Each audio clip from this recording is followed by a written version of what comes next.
Alain, propos d'un Normand. Légion d'honneur.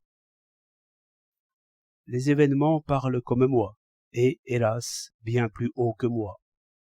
Voilà 2 agents de police quasi morts. En tout cas, malades pour longtemps, parce qu'ils ont marché hardiment et sans se servir de leurs armes contre le revolver d'un malfaiteur.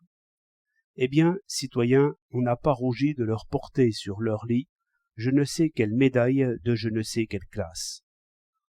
La Légion d'honneur n'est pas pour eux.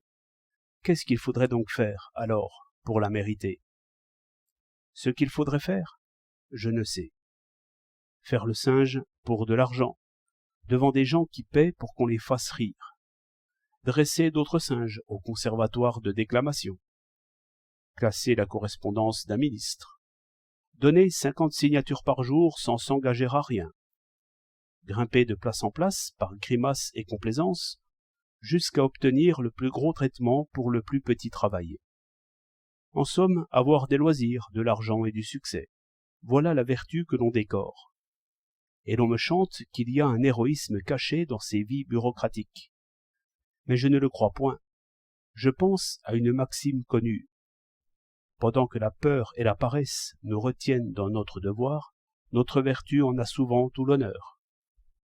Puisqu'il en sera ainsi, inévitablement, tant que l'administration aura l'audace de se décorer elle-même, il faut qu'on supprime les décorations. Les supprimer absolument? Oui, peut-être.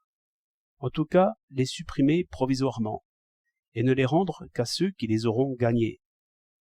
Comment gagner? Par courage tranquille en présence d'un danger certain.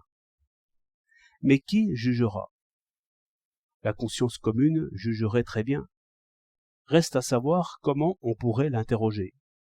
Par plébiscite peut-être, mais j'y vois des difficultés. Le peuple est trop bon, peut-être.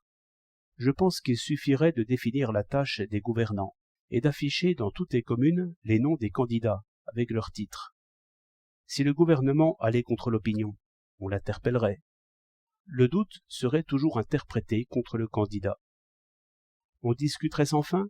Je ne crois pas qu'on discuterait. L'argument qui est maintenant sans réplique est celui-ci. Un tel a bien la croix. Triste argument, qu'il faut commencer par supprimer.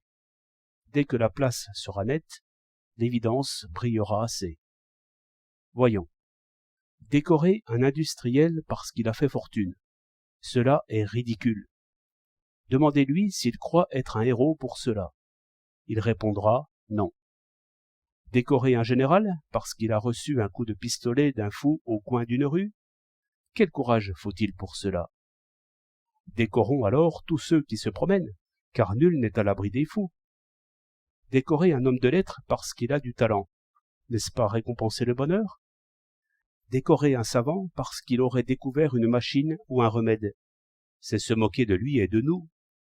Qui ne désirerait la science et la renommée?